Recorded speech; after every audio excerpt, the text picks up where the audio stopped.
keep things out east. We're gonna keep things out east, and we're gonna take a quick trip to Boston because boy, have things been a bit techie over there. I think they're sitting about ninth in the East right now. That is not where they want to be. My team still. I know it's your team. I was waiting for this one. I was waiting for this one. Lovely. Let's get into it. But yeah, We got another one.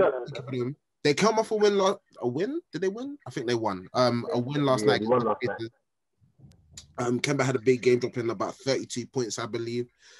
But still, yeah, it's been a tricky few weeks for them. So yeah, how are we feeling? Do we feel like this is the start of something new? They turned over a new page in the book, and they're starting to find their feet again, or a bit more. Last night, who did they play against? Pacers. Indiana. Yeah, that was all right. Well, it is, yeah. I think it's time. And I don't like saying this ever. I mean, because I hate the idea of this being done, but it's actually the only solution I can think of right now. And they need to fire Brad Stevens. It's time for a brand new voice, a brand new direction in the locker room. Lord. And you're talking to a Boston Celtics fan. I know what Brad Stevens has done for our franchise. You know what I'm saying? But wow, right now the system and what those guys are going through is not working. Do you know what I mean? And they're not able to look in, especially with the current the current rise of Jaylen Brown.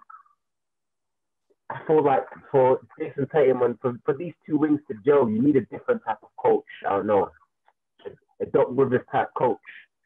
I don't know. I feel like they need a new voice in it, and it hurts me to say it, but I think it's time for Brad Stevens to go. Yeah, I think it's time for him to pack up his bags and leave the locker room because he's not. You really think it's on Brad Stevens? Wow. Because like you just said, you do hate. I don't particularly like it when just because they're losing, the coach has to go. I find that always so mad that that's the first one who has to go. It's not. I guess maybe only because you can't fire any players. You just have to make a change, and normally the coach is a big one. But is it really on Brad like that, or is it? Maybe it is, man. You would know more than I will. Even if Boston were healthy, I think they'll still struggle. I really do. I think they'll still struggle. And why do you think it is? Is it JT, or just like being behind JT and Jalen's too much? Have they've got no roster like that anymore? I don't know, man. I'm just hurt right now, man. Boston not doing well, so I'm throwing things out there. Do you know what I mean? That hopefully could work. I'm just experimenting. I can't give you one answer after I was playing this back to me, but something needs to happen. A change needs to happen in that organization. It's pissing me off. Flo has some hard drink in that bottle. I'm sure there's something hard in there. Something hard. It's not iced tea. It's not even iced tea. It's finished. It's finished. Some hard juice in there. It must have straight moonshine. That's a moonshine, Oh, what are you saying, SB? What are you saying? I'm not keen on the whole get rid of the coach, because I don't think in most cases that does much, especially in this case, because I think the larger issue is roster composition.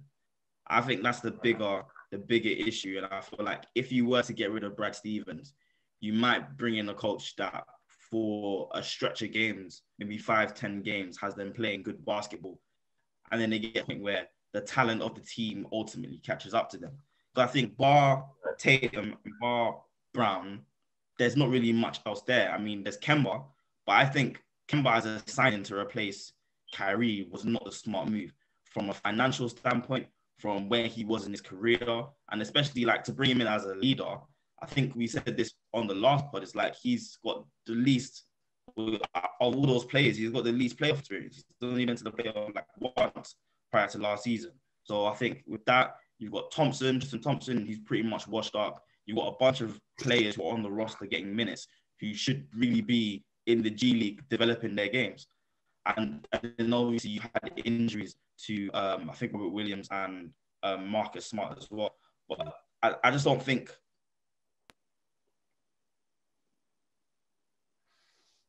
Yeah. So I think we lost your audio. Android technology keeps acting up. Oh, stop it. SB, you there? We can't hear your audio. Am I back? You're back. You're back now, yeah. I don't know where I cut off, so you have to. Bro, you're just in the middle of the whole getting to the playoff experience of Kemba. Yeah. No experience, only been there once. Yeah. That's where I cut off. And talking about how he wasn't the right replacement for Kyrie, all of that good stuff.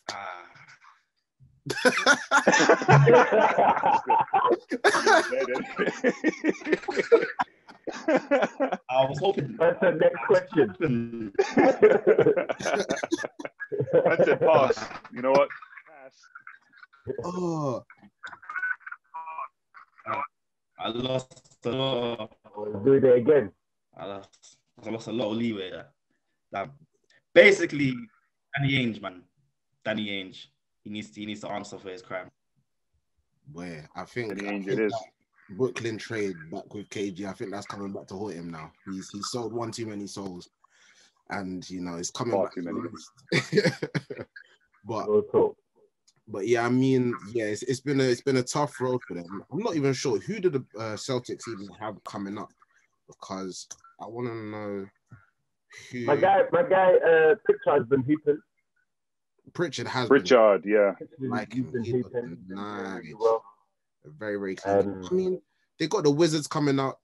Clippers after that's a very difficult matchup for them. Raptors, the Nets, Rockets, Jazz. They have a hard few games coming up. I can't lie.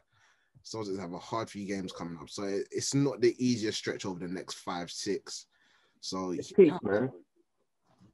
So yeah, it's peak, bro. Especially with us losing Gordon Hayward as well. Like, it's peak for us. You know what I'm saying? I don't see us doing much unless we pick. What Boston Reed needs is an all-star level veteran player. You know what I mean? Someone that can lead the young guys in the locker room, help them handle their emotions and stuff, and manage egos. And then you coach. Do you think that? Do you think that's Jimmy? What kind of? Because that sounds like Jimmy, but it's Jimmy, man. It's Jimmy, bro. Jimmy Butler. You want Butler? It fits the description. Someone vocal, just to tell everyone, like a John Wall type player. You know what I mean? Someone just to get in people's jerseys and let them know that what they're doing is not right. You know what I mean, I'll do it, but I'm not good enough, man. I would do it, but I'm not good enough.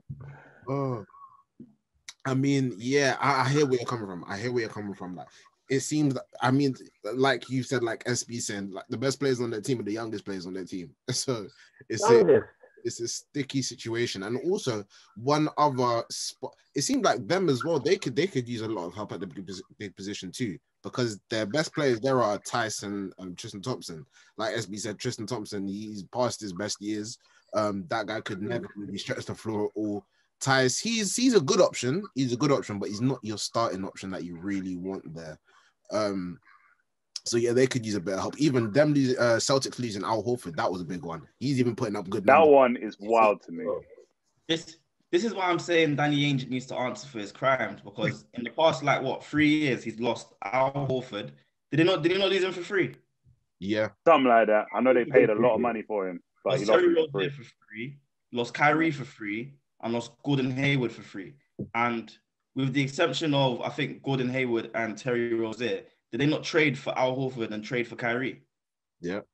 So 2 players that you traded for. Yeah, they left. I know Rozier left.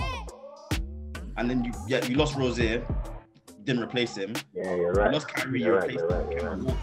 But it's just like you mad. You've had an absolute mad.